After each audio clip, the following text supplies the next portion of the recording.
maju, salam olahraga, jaya. Hai Sobat Pora, Farah here and welcome back to Ngopi Pora. Ngobrol pintar seputar pemuda dan olahraga. Well, welcome back ya buat Sobat Pora yang hari ini udah menonton di channel YouTube kita. Hari ini kita udah mengundang dua narasumber luar biasa yang akan menemani Farah nih. Dan tentunya kalau kata pepatah mengatakan tak kenal maka tak sayang maka tak cinta. Oleh karena itu kita kenalan dulu ya sama dua narasumber kita yang luar biasa. Ada Syarifuddin Huda dan Anissa Ayu Lestari. Hai semuanya.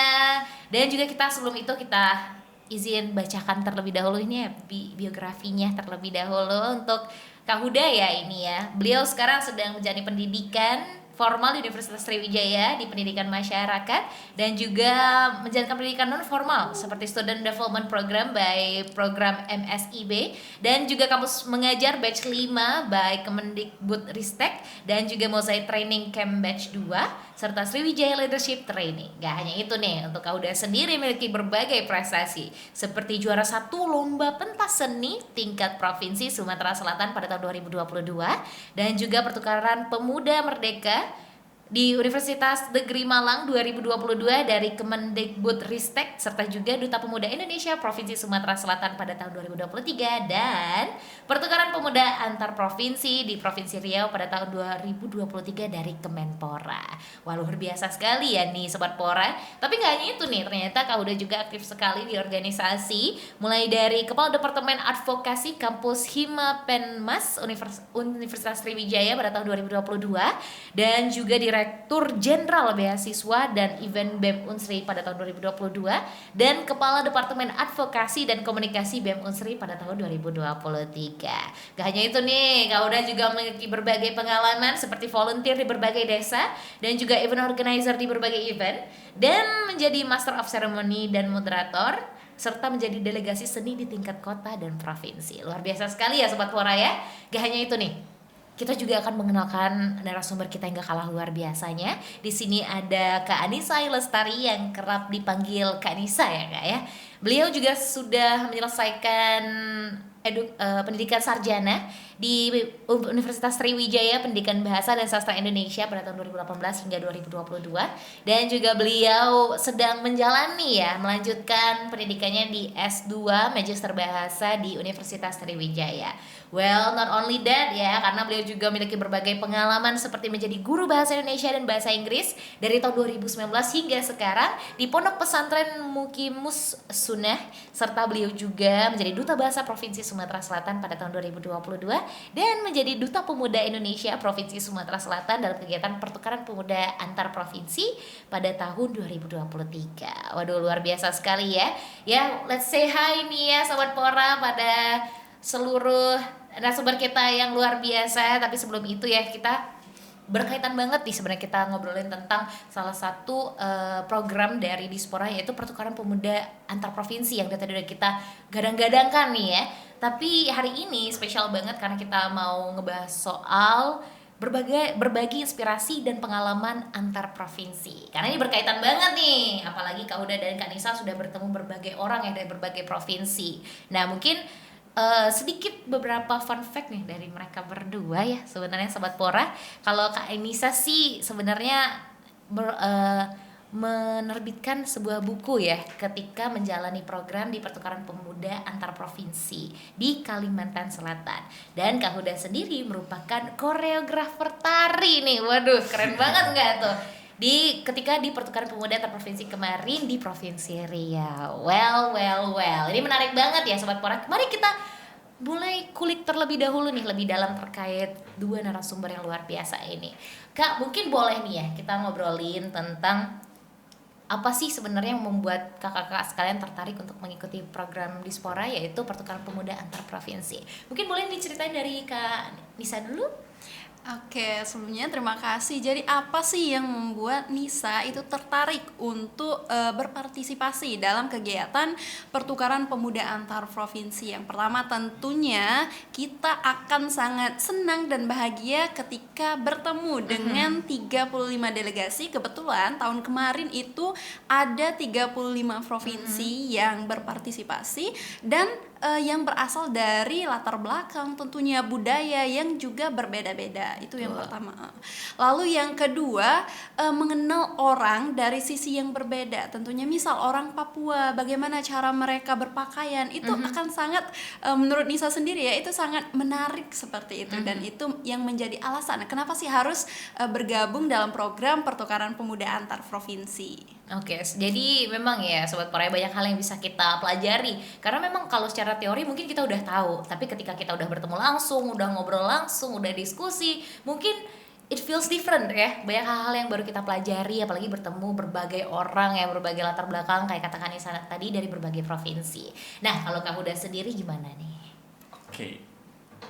Kalau misalnya dari aku pribadi, kenapa aku tertarik ikut program PPAP, Pertukaran Pemuda Antar Provinsi tahun 2023? Yang pertama itu adalah sesuai dengan background dari pendidikan saya, Oke. yaitu pendidikan masyarakat. Nah, pada saat sebelum aku daftar, aku sempat cross check dulu riset tentang apa itu PPAP, lalu program-program PPAP itu ngapain aja pada saat pengabdian. Ternyata pada saat aku cek itu sesuai dengan background dari pendidikan saya, pendidikan masyarakat. Jadi kayak berhubungan dengan masyarakat secara langsung. Dimana pada saat di jurusan saya itu kan kami hanya sekedar melakukan teori, tidak sedikit lah mengenai tentang pengimplementasian di masyarakat. Nah, pada saat aku ikut program PPAP, ternyata aku itu bisa mengimplementasikan apa yang sudah aku pelajari pada saat di jurusan. Itu yang kayak membuat aku sangat-sangat bersyukur ikut program PPAP itu sendiri, karena kita bisa lihat ke dalam masyarakat itu fenomena-fenomena ataupun masalah dan kebutuhan yang ada di dalam masyarakat itu seperti apa. Nah, pada saat itulah kayak membuat aku termotivasi ikut dan berpartisipasi di kegiatan PPAP tahun 2023. Oke, Gitu. jadi ini benang merahnya bahwa saya memang sama-sama jurusan ya. Bener. Jadi ketika ikut PPAP itu kita seperti menjalankan teori yang dipelajari ya Bener, sebenarnya. bener. Jadi lebih seru malah, apalagi bareng teman-teman lain dari 35 provinsi lainnya gitu ya. Oke, luar biasa ya ini alasannya. Ternyata memang harus niat dulu sebenarnya untuk ikut ini ya, untuk niat dulu Ya, baru bisa bener. daftar. Nah, kalau kita boleh tahu nih, gimana sih memang pertukaran pemuda antar provinsi ini bisa membantu dan memperkaya pengalaman belajar kakak-kakak sekalian. Mungkin dari sesuai dengan jurusan atau sesuatu yang bahkan di luar dari itu, atau mungkin dari kepribadian dan sebagainya. Mungkin dari Kak Huda? Oke, kalau misalnya apa yang saya dapetin pada saat di PPAP itu mungkin pada saat di lapangan itu kami bertemu dengan 10 pemuda di berbagai provinsi yang ada di Indonesia. Kebetulan itu saya mewakili Sumsel, ada dari NTB, ada dari Sulawesi, bahkan dari Aceh pun ada juga. Dan pemikiran mereka itu berbeda-beda, pandangan mereka itu berbeda-beda, dan mereka itu membawa program kerja yang sangat-sangat unik. Jadi kita sebelum berangkat ke nasional di seleksi daerah itu kita ada namanya membuat program kerja. Membuat program kerja yang kita pengen lakukan pada saat di desa penempatan. Nah, kemarin itu pada saat perumusan program kerja itu banyak sekali program-program kerja yang sangat menarik dan sangat unik pada saat di sana. Tetapi itu tidak semua bisa kita kerjakan. Karena kita lihat lagi kondisi yang ada di sana, kebutuhan dan masalah yang ada di masyarakat itu. Nah, maka dari itu berbeda-beda pendapat, berbeda-beda pandangan inilah yang bisa menjadikan pembelajaran di dalam diri Huda bahwasannya Indonesia itu luas. Indonesia itu beragam, pemikiran orang itu berbeda-beda. Dan kita tidak bisa egois dengan mempertahankan argumen atau mempertahankan program kerja kita. Kita harus legowo dengan apa yang sudah kita rumuskan bareng-bareng. Nah, gitu Kak. Mungkin itu yang pertama. Yang kedua itu mungkin adalah culture yang ada di Riau. Itu mungkin hampir mirip dengan Sumsel Oke. karena kita sama-sama Melayu, tapi di sana lebih kental lagi Melayunya. Oh. Kayak di Malaysia. Jadi bahasa mereka tuh kayak 11-12? mirip-mirip kayak Filipin oke. gitu. Mungkin Oke. itu Kak. Jadi menarik banget ya, ternyata memang suatu kewajiban ya untuk para delegasi dari masing-masing provinsi untuk menyiapkan program kerja, dan memang ya suatu privilege kalau misalkan memang program kerja kita dilaksanakan. Tapi ya balik lagi kita harus melakukan apa yang dibutuhkan, bukan apa yang kita inginkan ya, menurutkan ego kita lah ya bahasanya. Walaupun mungkin semalaman udah ngerjain itu mikirnya harus bolak-balik gitu kan, tapi ya yang namanya brainstorming, diskusi, mungkin kita juga udah ketemu titik tengahnya dan ngobrol-ngobrol dengan 10 kepala berbeda gitu ya. Oke, luar biasa. Terus kalau misalkan Kak Nisa bagaimana nih? Oke, baik. Yang pertama, kami berdua dengan Huda ingin mengucapkan terutama kepada Dispora Provinsi Sumatera Selatan, karena kalau bukan Dispora, kami nggak bakalan sampai ke Kalimantan Selatan dan ke Riau seperti itu. Kalau Huda tadi 10 orang delegasinya, kami itu ada 12 delegasi seperti itu yang ditempatkan di satu desa penempatan, yaitu Kota Baru di Sarangtiung seperti itu. Yang banyak sekali memberi pembelajaran. Itu yang pertama adalah tentang pariwisata. Jadi di Kota Baru Kalimantan Selatan itu mereka sangat menjual seperti itu pariwisata yang ada, karena mereka itu wilayah pesisir, terutama tempat kami tinggal, dan juga ternyata jauh di atasnya ada juga bukit. Yang kalau teman-teman tahu ada tuh film yang namanya Saranjana, itu lokasi syutingnya, dan lokasi kejadian Saranjana itu ada di penempatan kami seperti itu. Jadi kami banyak belajar, misal nih yang dari IKN, terus dari Wakatobi, mereka itu sangat antusias dengan pariwisata, karena sama seperti Huda tadi, setelah melakukan diskusi yang sangat panjang, pariwisata ini menjadi hal yang harus kita angkat seperti itu. Dan juga misal ada yang dari Lombok, nah kami berkolaborasi dengan yang Lombok karena kami mengangkat literasi seperti itu. Jadi ada empat bidang yang kemarin kami angkat, ada tentang lingkungan, terus ada literasi, juga tentang pariwisata seperti. Jadi itu merupakan 1-2 hal yang sangat menarik yang hanya kita dapatkan melalui program pertukaran pemuda antar provinsi seperti itu, Kak. Oke, jadi hal menarik yang bisa kita dapat ya dari pertukaran pemuda antar provinsi ini, bahwasannya memang ada beberapa hal yang kita angkat dari berbagai sudut pandang. Karena kita kayak Kak Nisa tadi ada 12 orang yang memang kayaknya dari latar belakang yang berbeda-beda, sehingga mereka bisa mengangkat dari berbagai poin yang berbeda-beda. Nah, jadi hal ini menjadi dengan harapan ya, mungkin ini bisa menjadi salah satu solusi yang bisa mereka terapkan ke depannya gitu ya. Wah, luar biasa sekali nih. Sebenarnya suatu bentuk reuni antar pemuda ya di Indonesia, sekaligus kita menemukan suatu solusi permasalahan di tempat yang ditempatkan. Oke, luar biasa. Kalau boleh tahu, ini kan tadi udah dapat di Riau, terus juga Kak Nisa dapat di Kalimantan Selatan. Terus ada titik lain harusnya ya? Tahun 2023 ada 2, zona barat dan zona tengah. Zona tengah itu di Kalimantan Selatan, zona barat itu di Provinsi Riau. Oke, begitu. Jadi memang kalian dipisah ya di konsepnya ya memang ya. Oke, terus kalau misalkan kita boleh tahu nih, mungkin Sobat Pora taunya kita melakukan pertukaran pemuda antar provinsi, delegasinya dikirimkan ketemu ini lain gitu kan. Tapi boleh nggak diceritain lebih detail kira-kira kegiatannya apa aja nih? Pasti Sobat Pora penasaran sih. Maksudnya di situ kita sampai terus kira-kira harus ngapain, terus juga daily-nya gimana dan berapa lama gitu. Mungkin boleh? Dari siapa dulu? Usit gimana sih gitu ya? Oke, dari aku aja. Iya, boleh. Oke, jadi apa yang kita pelajari seperti apa itu? yang dilakukan kegiatannya gitu. Oke. Jadi ketika sampai di penempatan kami langsung diskusi, 12 kepala yang ditempatkan di satu desa itu langsung diskusi, lalu kami mencari fokusnya di mana. Lalu tadi ada 4 fokus seperti yang sudah disebutkan. Nah, setelah itu langsung pelaksanaan kegiatan. Misal nih ya ada untuk di bidang literasi, kami itu setiap sore ada namanya tuh Kampung Bahari Nusantara di pesisir pantai, itu khusus untuk anak-anak belajar seperti itu. Jadi ya itu sudah pasti setiap sore kami akan ke sana. Nah, sebelum memulai kegiatan literasi itu kami akan mengajar menari terlebih dahulu. Kebetulan teman teman kami yang dari Mamuju itu backgroundnya penari, jadi Sama dia kayak Huda. iya sama seperti Huda, jadi dia mengajarkan tari terlebih dahulu kepada anak-anak, baru selanjutnya literasi.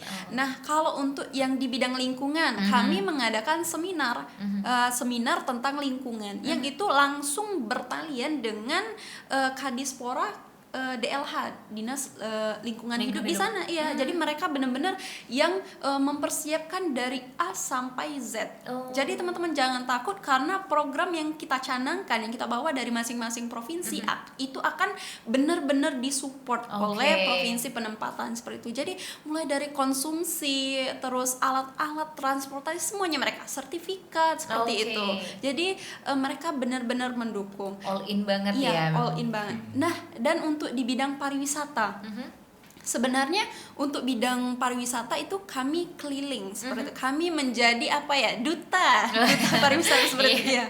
Kami karena kebetulan mereka apa ya, bisa menangkap dan memanfaatkan keberadaan kami. Jadi kami diajak keliling ke, yang pertama itu yang paling kami tunggu-tunggu itu ke Bukit Mamake, tempat yang Saranjana tadi. Iya, jadi kan misal Nisa dari Sumsel akan buat snapgram itu di Instagram, jadi orang-orang di Sumsel akan tahu, oh di Kota Baru ada Bukit Mamake. Yang dari Kalimantan Timur juga seperti itu, jadi teman-teman mereka yang dari provinsi mereka akan tahu, ada yang dari Wakatobi, dari Lombok, jadi seperti itu. Apa ya, itu merupakan keuntungan bisa juga dibilang yang bisa mereka ambil dari keberadaan kami. Jadi apapun itu, ada makanan pokoknya ayo deh sini coba, terus dipromosiin. Jadi dan kami juga ngelakuinnya dengan senang hati. Jadi memanfaatkan digitalisasi juga sebenarnya ya. Jadi dengan mengembangkan pariwisata itu tidak hanya dengan pengenalan secara luas atau secara langsung, tapi mungkin bisa secara sosial media. Sekecil itu sebenarnya suatu kegiatan yang bisa kita lakukan untuk berdampak besar ke kemudian. Oke, menarik sekali ya. Terus kalau misalkan Huda sendiri gimana nih? Oke, kalau misalnya dari Huda sendiri, waktu di sana itu ngelakuin apa aja? Pada saat pergi dari Sumsel ke Riau, itu nyampenya malam kan. Nah malam itu ada welcome dinner sama Gubernur Riau, langsung disambut oleh beliau. Lalu besoknya itu ada opening ceremony dari Kemenpora langsung. Sudah itu hari kedua itu ada pembekalan.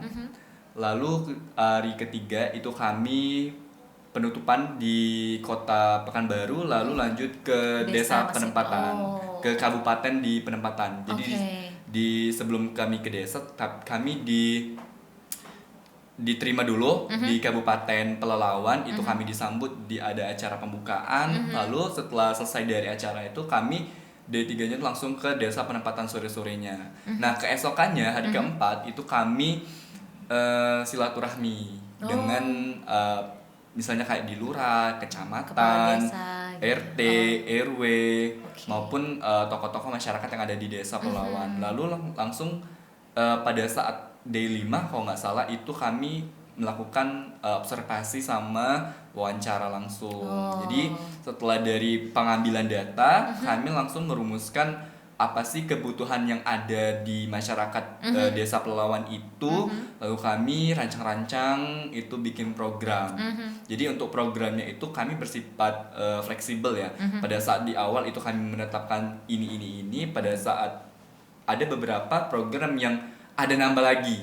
Walaupun di pertama itu tidak ada, pada saat ini bisa juga sih masuk, lalu kami kerjakan. Tambahkan lagi. Bener. Jadi untuk program kerjanya yang kami laksanakan di sana itu hampir mirip sih semua program kerja yang ada di desa-desa lain. Mungkin kalau misalnya di bidang pendidikan itu kami ngajar juga di desa tersebut, di SD, SMP, SMA kami ngajar juga di sana. Lalu untuk bidang lingkungannya kami buat sabun dari minyak jelantah. Itu agak sedikit unik dan baru. Maka dari itu masyarakat yang ada di sana itu excited dengan pembuatan itu, karena mereka belum pernah buat itu kan. Jadi kayak itu hal yang kayak baru. Maka dari itu mereka excited. Lalu kami juga pembuatan buku cerita sama yang seperti Kak Nisa itu buat. Kami bikin buku cerita ada 3 edisi yang kami bikin. Sebelum kami bikin itu kami melakukan namanya sowan dulu dengan tokoh-tokoh tetua yang di sana, Dato Pengulu Kuto. Itu kami sempat melakukan wawancara, studi kasus, buku-buku dan lain-lain.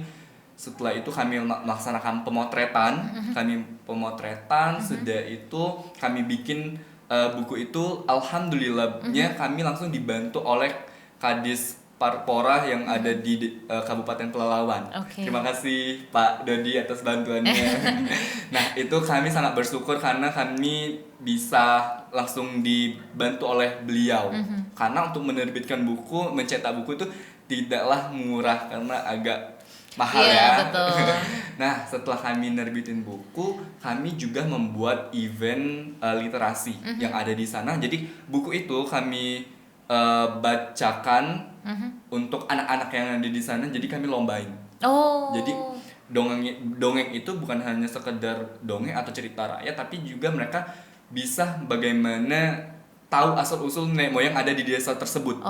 Karena pada dasarnya masyarakat yang sudah yang sudah tua, bahkan yang sudah nenek-nenek pun mereka tidak tahu asal usulnya. Maka dari itu kami buatlah di generasi yang kecil dulu supaya generasi kecil ini tahu akan cerita rakyat mereka.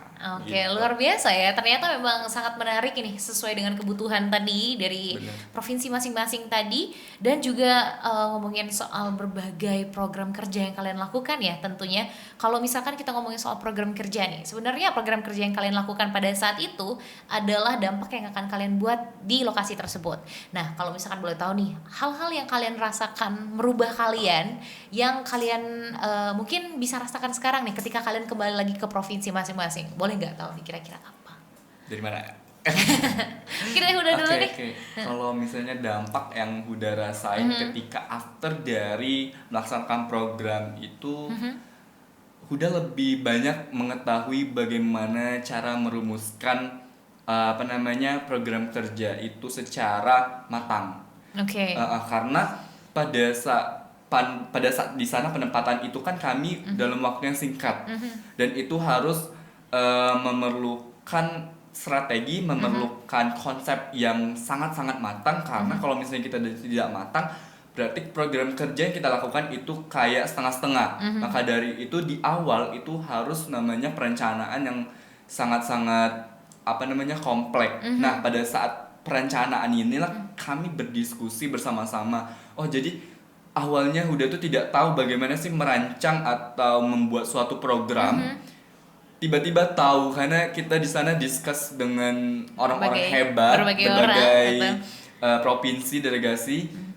Dan yang membuat Huda kagum juga itu adalah pencetusan program yang sebelumnya Huda itu tidak tahu. Misalnya kayak buku itu.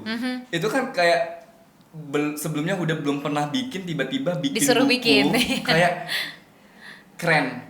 Karena kami di sana itu pun tidak percaya akan buat buku itu, karena dalam waktu yang singkat tiba-tiba buku itu sudah jadi dalam waktu yang cepat juga. Karena butuh proses kan, belum kami melakukan audiensi sowan dengan tetuanya, lalu melakukan pembikinan, lalu editing, lalu pencetakan, lalu perlombaan. Itu kan memerlukan waktu.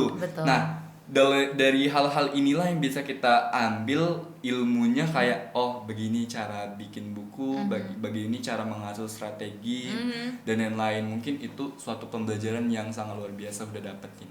Luar biasa ya. Ternyata banyak hal yang Huda juga pelajari secara pribadi lah anggapannya. Terus kalau misalkan Kanisa gimana nih? Jadi apa yang berubah ya? Yang pertama itu emosi loh. Ternyata di daerah penempatan itu kita harus benar-benar bisa menempatkan kapan sih harus legowo, seperti yang sudah disampaikan oleh Huda. Kapan kita itu harus menahan, aku nggak boleh marah, meskipun sebenarnya agak nahan hati juga ya sebenarnya ya. Tapi disitulah kita belajar. Jadi setiap orang-orang dari masing-masing provinsi itu ternyata dilatar belakangi oleh latar belakang yang sangat berbeda, jauh sangat berbeda. Apalagi di tempat kami ada 3 agama. Ada Kristen, ada Islam, ada juga Buddha. Jadi Oke. kami benar-benar harus saling tahan seperti itu. Jadi sampai sekarang pun berarti kita ketika khususnya dalam berorganisasi ketemu orang baru, kita juga harus menahan itu. Kita nggak bisa yang ini harus punya aku, ini harus pikiran aku, seperti itu. Nah, lalu yang kedua, ternyata kita itu teman-teman harus ngomong apapun masalahnya, ya tinggal ngomong seperti itu. Iya, kemarin Nisa nerbitin buku itu potret yang hilang di Saranjana. Itu kemarin Nisa bagikan kepada 35 delegasi yang dari seluruh Indonesia seperti itu. Itu ternyata ketika Nisa ngobrol sama Lanal Kota Baru, halo Pak, tanpa Bapak buku itu tidak akan terbit Pak. Iya, karena dana ternyata sama seperti yang udah sampaikan tadi, dananya itu sangat besar untuk penerbitan buku. Ketika kami ngobrol sama beliau nanya satu-satu kan, kamu mau apa, dan teman-teman yang lain itu menyampaikan proker. Iya, dan Nisa di sana kayaknya aku harus ngomong ini, Pak, saya pribadi ingin menerbitkan buku yang isinya tentang ini.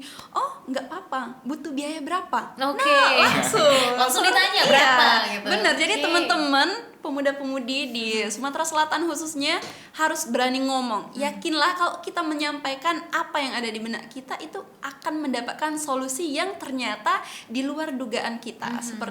Seperti itu. Jadi itu merupakan pembelajaran yang sangat luar biasa. Oke, banyak banget ya sebenarnya hal-hal yang kalian pelajarin ya selama di provinsi tetangga ya bisa dikatakan, dan juga tempat-tempat yang mungkin ya belum pernah kita kunjungi dan tapi dari ngobrol tadi Farah tuh notice berapa hal yang menjadi salah satu badai rintangan menyerang ada sebenarnya kayak egoisme masing-masing orang. Sebenarnya kita semua ada egoisme masing-masing. Terus juga mungkin barrier budaya, barrier bahasa itu bisa menjadi rintangan ya sebenarnya. Tapi alhamdulillah kan sudah kembali ke sini dengan memiliki keluarga baru dari berbagai provinsi di Indonesia. Luar biasa sekali.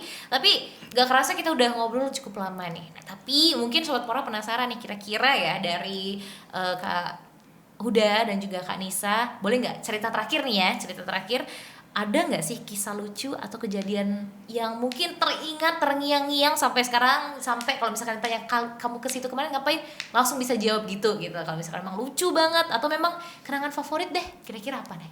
Mulai dari mana? Ayo. Aku boleh. Oke, jadi favorit ya yang nggak bisa dilupakan. Betul. Jadi teman-teman harus tahu aku nerbitin buku, buat buku itu selama 1 minggu. Iya. Dan 1 malam sebelum deadline-nya besok, karena kita harus nunggu percetakan juga tuh. Ngerjainnya di mana? Di Bukit Mamake. Jadi kami tuh camping kan di sana, ya 12 delegasi dan teman-teman pemuda di sana dan juga Pak Kades dari Lanal semuanya, pokoknya mereka tuh sangat welcome. Jadi kami bermalam di sana, terus Nisa kan bikin buku nih, ngedit di HP, ya, ngedit di HP. Terus teman-teman yang lain itu nggak tidur sama sekali. Jadi kayak mereka tuh main Uno, dibilang iya nungguin, tapi mereka nggak bilang kalau mereka lagi nungguin Nisa. Nggak apa-apa, kalau mau tidur aja. Nggak apa-apa, kami masih main. Padahal kalau dilihat mereka ngantuk sore itu. Bahkan mereka tuh ada yang ke jembatan di Bukit Mamake itu, seperti itu, warawiri, biar nggak ngantuk. Dan ternyata kalau disari, wah mereka ternyata so sweet itu. Dan itu benar-benar nggak bisa dilupain, kita yang dikejar deadline tapi punya support system yang sangat luar biasa. Kebersamaannya luar biasa. Iya, benar-benar. Ya. Halo. Well, give a big applause ya untuk 12 delegasi yang sudah bener. menemani Kak Nisa memperjuangkan program kerjanya ternyata. Dan kalau Huda sendiri nih gimana nih Huda? Oke, kalau misalnya dari aku itu yang lucunya itu adalah kami itu kan tidak ada kendaraan waktu pada saat di desa penempatan. Jadi kami tuh pure cuma bawa diri sama baju kami. Jadi pada saat hari keberapa, 5 atau ke-6 itu kami audiensi kan dengan lurah setempat. Dan setelah kami banyak ngomong-ngomong, beliau tuh kayak kasihan dengan kami karena pada saat kami mau ke lurah itu jalan kaki dan itu agak lumayan jauh jaraknya. Nah, maka dari itu mungkin Pak Lurahnya itu kasihan dengan kami, maka dari itu beliau ngasih atau meminjamkan motor dengan kami. Jadi kami itu pada saat kegiatan-kegiatan itu menggunakan motor Pak Lurah itu. Dan itu bukan bonceng 2 tapi bonceng 3, bonceng 4. Dan itu kayak dari motor yang bagus jadi kayak motor yang agak rusak lah ya, karena sudah dipakai beberapa kegiatan. Dan itu mungkin suatu momen yang Memori lah ya. lucu yang pada saat kita misalnya kembali lagi ke sana kita harus inget di itu. Mungkin di Desa Penempatan Huda itu ada Abil dari Aceh, ada Yola dari Sumbar, ada Bang Ari dari Jambi, ada saya sendiri dari Sumsel, ada Kak Aca itu dari Jakarta, ada Bang Arif itu dari NTB, ada Bang Rian itu dari Kalimantan Tengah, ada Kak Ina itu dari Maluku, dan Bang Iqbal itu dari Sulawesi Barat. Dan mungkin teman-teman dari delegasi ini mempunyai cerita yang sangat berkesan dan semoga kita dapat bisa bertemu kembali. Amin. Semoga ya selamat deh buat kalian yang sudah mendapatkan keluarga masing-masing ya dari seluruh provinsi di Indonesia. Well, sebelum itu kita ada suatu hadiah nih buat Kak Huda dan juga Kak Nisa. Ini merupakan salah satu bentuk apresiasi juga kepada kalian yang sudah mengabdikan diri kalian ya di penempatan masing-masing, sudah memperjuangkan. Ini untuk Kak Huda, boleh. Terima kasih, Oke. Kak. Ya, ini juga untuk Kak Nisa. Oke, diterima, Kak, ya. Oke. Terima kasih ya. Ini buat Sobat Pora, kita juga mau mengucapkan terima kasih banyak untuk seluruh Sobat Pora yang sudah menyaksikan sejauh ini. Dan juga kembali lagi kita mengucapkan banyak terima kasih kepada Kak Nisa dan juga Kak Huda yang udah menjadi narasumber kita pada hari ini. Well, kepada seluruh Sobat Pora, jangan lupa untuk subscribe, like, and comment di YouTube channel kita di Dispora Sumsel TV, dan juga follow Instagram Dispora di @disporasumsel.id. Well, thank you so much for watching and see you next time. Goodbye.